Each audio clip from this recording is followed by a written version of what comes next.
Le Seigneur est ma lumière et mon salut. De qui aurais-je peur? Le Seigneur est la forteresse de ma vie. Qui pourrait m'effrayer? Quand les mauvais s'approchent de moi pour me dévorer, mes adversaires et mes ennemis, ce sont eux qui trébuchent et qui tombent. Si une troupe dressait son camp contre moi, mon cœur n'aurait aucune crainte. Si une guerre s'élevait contre moi, malgré cela, j'aurais confiance. Je demande au Seigneur une seule chose, que je recherche ardemment, habiter tous les jours de ma vie dans la maison du Seigneur, pour voir la beauté du Seigneur et pour admirer son temple, car il me protégera dans sa hutte au jour du malheur. Il me cachera au secret de sa tente. Il m'élèvera sur un rocher. Maintenant, ma tête s'élève au-dessus des ennemis qui m'entourent. J'offrirai des sacrifices dans sa tente, des sacrifices d'acclamation. Je chanterai, je jouerai des psaumes pour le Seigneur. Seigneur, entends-moi, je t'invoque. Fais-moi grâce, réponds-moi. Pour toi, mon cœur dit, recherchez-moi. Je te recherche, Seigneur. Ne te détourne pas de moi, ne me repousse pas avec colère, moi, ton serviteur. Tu es mon secours, ne me délaisse pas, ne m'abandonne pas, Dieu de mon salut. Car mon père et ma mère m'abandonnent, mais le Seigneur me recueillera. Seigneur, enseigne-moi ta voie, conduis-moi dans le sentier de la droiture à cause de mes détracteurs. Ne me livre pas au désir de mes adversaires, car de faux témoins se dressent contre moi, respirant la violence. Oh, si je ne croyais pas voir la bonté du Seigneur sur la terre des vivants. Mets ton espérance dans le Seigneur, sois fort, que ton cœur soit courageux, mets ton espérance dans le Seigneur. Le second texte que je propose à votre écoute se trouve dans la deuxième lettre à Timothée. Alors, les deux lettres à Timothée sont présentées comme venant de Paul, mais la plupart des commentateurs qui ont étudié ces textes s'accordent à dire que l'auteur serait un disciple de Paul. Alors, c'est peut-être c'est même certainement une idée qui nous choque aujourd'hui parce que dans notre culture d'aujourd'hui, nous sommes attachés à la propriété intellectuelle et que ça s'apparente à une pratique illégale que de faire ça aujourd'hui. Mais à cette époque, il en allait différemment. C'était une pratique courante d'écrire au nom de Platon, au nom d'Aristote, au nom de Paul. Lorsqu'on veut se mettre dans le sillage d'un maître spirituel, eh bien, alors, on emprunte son nom pour marquer son appartenance à une école de pensée et pour travailler au développement de cette pensée. Voilà. Dans ce texte en particulier que nous allons lire, il y a plusieurs indices qui convergent pour dire qu'il s'agit vraiment de lettres qui sont rédigées par un disciple de Paul, parce que ce n'est pas tout à fait le même style et la même tonalité que les épîtres que Paul a rédigées, parce qu'on voit aussi qu'il y a des différences dans l'organisation de l'Église. On est là dans une Église plus institutionnalisée, alors qu'avec l'apôtre Paul, c'est des églises, des communautés naissantes qui sont donc moins organisées. Il y a par exemple les ministères de pasteurs, d'anciens et de diacres qui n'existaient pas du temps de Paul, pas encore. Et puis, on voit aussi dès les premières lignes que l'Église a déjà plusieurs générations d'existence. Effectivement, il est fait allusion de la grand-mère de Timothée qui aurait entendu la prédication de Paul et qui aurait du coup cheminé dans sa conversion grâce à la prédication de Paul. Alors, on retrouve aussi des thèmes communs à Paul, bien évidemment, puisque ça se situe dans le sillage de l'apôtre Paul, à son école, mais on trouve aussi des accents un peu différents. Par exemple, là, l'enjeu, c'est pas... c'est de permettre à une communauté de rester fidèle dans la foi, de s'inscrire, de tenir dans la durée, malgré les turbulences du monde, d'arriver à tenir dans la durée. Et je crois que, pour cette raison, ce texte que nous allons lire est plus actuel que jamais. Excusez ce préambule un peu long, mais je trouvais que c'était intéressant d'introduire ainsi. Donc je lis 2 Timothée 1, versets 1 à 14.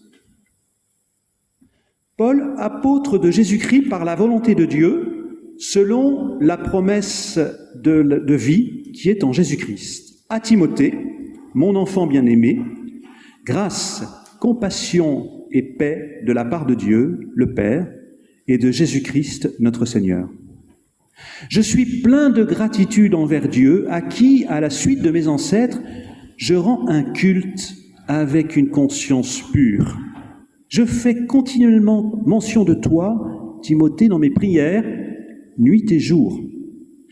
Je souhaite vivement te voir. Je me souviens de tes larmes, pour être rempli de joie.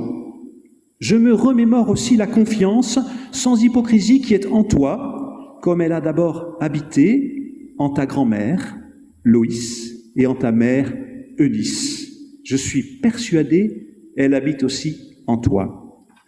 C'est pourquoi je t'exhorte à ranimer la flamme du don de la grâce, du don de Dieu que tu as reçu lors de l'imposition de mes mains. En effet, ce n'est pas un esprit de peur que Dieu nous a donné, un esprit de timidité, c'est un esprit de force, d'amour, de modération. Alors, n'aie pas honte du témoignage de notre Seigneur, ni de moi, son prisonnier, mais souffre avec moi pour la bonne nouvelle par la puissance de Dieu. Par la puissance de Dieu qui nous a sauvés, qui nous a appelés d'un saint appel, non pas selon nos œuvres, mais selon son propre projet, selon la grâce qui nous a été accordée en Jésus-Christ avant les temps éternels. Cette grâce qui s'est maintenant manifestée par la manifestation de notre Sauveur, Jésus-Christ, qui a réduit à rien la mort et mis en lumière la vie et l'impérissable par la bonne nouvelle. Oui, c'est pour cette bonne nouvelle que moi, j'ai été institué héros, apôtre et maître. C'est aussi pour cette cause que j'endure ces souffrances, mais je n'en ai pas honte, car je sais bien en qui j'ai placé ma confiance, et je suis persuadé que celui-là a le pouvoir de garder le dépôt qui m'a été confié jusqu'à ce jour. Alors, retiens dans la confiance et dans l'amour qui est en Jésus-Christ le modèle des saines paroles que tu as entendues de moi. Garde toutes les belles choses qui t'ont été confiées au moyen de l'Esprit Saint qui habite en nous. Alors, dès la première ligne de sa lettre, on sait que l'apôtre écrit à une personne qui se prénomme Timothée. Timothée qui exerce un ministère pastoral. Et c'est pour cette raison que Luther a appelé cette lettre pastorale, au même titre d'ailleurs que la première épître à Timothée et que la lettre de Tite, qui sont aussi des lettres pastorales. Alors, vous pourriez penser que cela ne vous concerne pas, parce que vous n'êtes pas pasteur. Et cependant, dans notre Église qui affirme le sacerdoce universel, eh bien, le ministère pastoral n'est pas réservé aux seuls pasteurs, mais il est aussi assumé par d'autres personnes, d'autres membres de l'Église. Ainsi, on pourrait dire que ce texte nous concerne toutes et tous. On sent clairement, dès les premières lignes, que l'apôtre cherche à rebooster Timothée. Comme si Timothée avait perdu un peu de l'enthousiasme des débuts, comme si sa foi vacillait, s'usait un peu, comme si son espérance se dégonflait. Alors oui, l'apôtre veut l'aider à trouver un nouvel élan. Il lui adresse des paroles qui sont là pour lui donner un second souffle, pour raviver sa foi. Ainsi il écrit « Ranime la flamme du don de Dieu qui est en toi. Car Dieu ne nous a pas donné un esprit de peur ou de timidité, mais un esprit de force, d'amour et de sage maîtrise de soi. » Une autre traduction possible. Paul, en fait, affirmait déjà cela lorsqu'il écrivait aux chrétiens de Rome. Je le cite. « En effet, je n'ai pas honte de l'évangile de Jésus-Christ, dit Paul. Il est puissance de Dieu pour le salut de toute personne qui croit, pour le juif d'abord, mais aussi pour le non-juif. » Alors je me demande avec vous, de quelle puissance parle-t-on ? De quelle force s'agit-il ? Aujourd'hui, les mots force et puissance font peur, car dans plusieurs régions du monde, et en ce moment plus que jamais, on assiste à un déploiement de forces militaires qui menacent des populations entières. On est témoin de régimes politiques qui utilisent la force pour opprimer, pour emprisonner, car la loi du plus fort semble l'emporter sur le respect et la dignité des plus fragiles, des plus petits, car les ambitions personnelles n'hésitent pas à bafouer le droit et la justice, car on voit des égos surdimensionnés qui se croient le centre du monde, car on assiste au retour en force de pouvoirs qui se livrent sans vergogne à la brutalité, à la violence. Et nous confessons un crucifié. C'est-à-dire, nous confessons un Jésus qui lui-même a été écrasé par la violence d'un pouvoir, qui lui-même a été réduit à subir les pires supplices. Et nous espérons, en confessant ce Jésus crucifié, nous espérons que ce crucifié triomphera un jour. Oui, c'est bien ce que nous confessons, c'est bien ce que nous disons lorsque nous proclamons que Jésus est ressuscité. Nous espérons, en ce jour où son message emportera l'adhésion du plus grand nombre, nous espérons ce jour où son amour vaincra toute haine. Nous attendons que par lui, Dieu soit tout en tous, comme l'écrit Paul dans une lettre aux Corinthiens. Mais voilà, il y a des moments où nous en doutons. Nous en doutons lorsque l'histoire semble donner raison aux plus puissants, lorsque la force des armes ou les pouvoirs triomphent. Dur de garder cette foi en Jésus-Christ qui contraste tant avec ce que nous donne à voir l'actualité. Dur de mettre notre confiance en une bonne nouvelle qui proclame un amour plus fort que toutes les puissances du monde. Oui, car chaque jour, de nouveaux drames nous révèlent le contraire. Et le contraste entre l'actualité et l'Évangile devient insoutenable. La tension devient insupportable. Et peut-être, parfois, nous n'osons plus parler de notre foi. Et d'ailleurs, lorsque nous nous hasardons à en parler, cela suscite souvent une certaine perplexité, voire même de la dérision, alors nous nous sentons d'autant plus vulnérables, comme si le roc sur lequel nous prenions appui tout à coup s'effritait, se pulvérisait pour devenir sable mouvant sous nos pas. Et cependant, dans cette lettre, comme dans toutes les lettres de Paul en fait, une même vérité est proclamée. La puissance de Dieu va s'accomplir dans notre faiblesse. Oui, c'est une vérité totalement paradoxale. C'est une vérité qui, en fait, nous conduit à ne pas nous fier aux apparences, à ne pas nous arrêter aux conséquences à court terme. Dieu a décidé de se révéler en la personne d'un crucifié. Il a pris corps dans la faiblesse la plus extrême. Ce n'est pas un hasard. Peut-être que c'est la meilleure façon de nous montrer que notre véritable force n'a pas sa source en nous, mais en lui. En tout cas, cela rejoint notre véritable force, n'est pas dans nos exploits, nos pouvoirs, mais dans la puissance de sa grâce. Et d'ailleurs ici, dans cette lettre à Timothée, le mot grâce revient 4 fois de suite, rien que dans les premiers versets.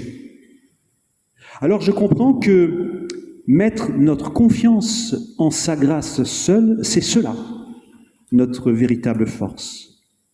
Vivre dans l'assurance que rien ne pourra nous séparer de son amour, c'est cela qui nous tient debout en réalité. C'est cela qui nous permet de résister aux puissances hostiles, en nous donnant de garder confiance malgré tout. Et cette fois, oui, cette fois-là, nous est donnée en celui qui a été crucifié et que Dieu a ressuscité. Dans un des derniers numéros de Réforme, celui qui a écrit l'édito de ce numéro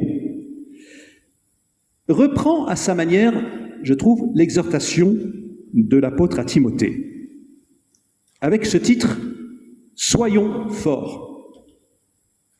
Et il lance cet appel au regard de l'actualité. Ainsi, face à l'annonce de l'annexion du Groenland qui a fait tant de bruit, dit-il, d'où vient-il que la tension extrême suscitée par cette annonce semble retomber aujourd'hui? De la calme fermeté affichée par l'ensemble des chefs d'État? Peut-être. De la diplomatie habile des uns et des autres? C'est possible.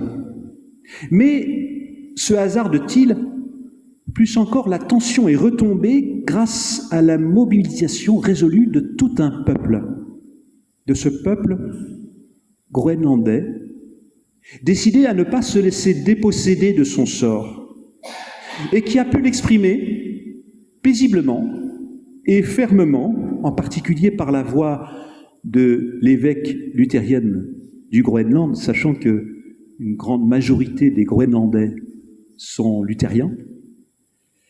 Elle a dit ceci, elle a prononcé ces mots: « Notre avenir ne doit pas être décidé sans nous. » Avec calme, mais avec fermeté. Alors, certes, il est difficile d'affirmer de façon péremptoire que c'est la foi chrétienne qui a été décisive pour s'opposer aux ambitions impérialistes de Washington, mais peut-être cette foi-là y a contribué, au même titre que d'autres mouvements citoyens. En tout cas, cela rejoint singulièrement l'exhortation de notre lettre à Timothée. Dieu ne nous donne pas un esprit de timidité, de peur, mais un esprit de force, d'amour, de sage maîtrise de soi. Ainsi, dit l'apôtre, n'aie pas honte du témoignage rendu à notre Seigneur, mais souffre avec moi pour l'Évangile, en comptant sur la puissance de Dieu, car je sais en qui j'ai confiance. Et l'apôtre ajoutera un peu plus loin qu'il a confiance en l'amour qui est en Christ Jésus. Et pour lui, c'est dans cette confiance-là que se trouve sa véritable force. C'est cette confiance qui est une véritable puissance libératrice qui vient s'opposer à toutes les peurs. Alors, peut-être pourrait-on se dire, c'est facile à lire, c'est moins facile à vivre. Oui, que faisons-nous quand cette confiance-là nous manque? Que faire quand la peur prend le dessus? Comment retrouver confiance lorsque l'inquiétude nous submerge? Eh bien, notre lettre envisage cette situation qui est très humaine. Elle y répond en appelant Timothée à faire mémoire. Faire mémoire de celles et ceux qui nous ont précédés dans la foi. Exprimer notre reconnaissance pour tout ce que nous avons reçu d'eux, tout ce que nous avons partagé avec eux. On trouve cela aussi dans beaucoup de psaumes qui nous invitent à regarder en arrière le chemin parcouru pour rendre grâce pour tous ces témoins qui nous ont précédés.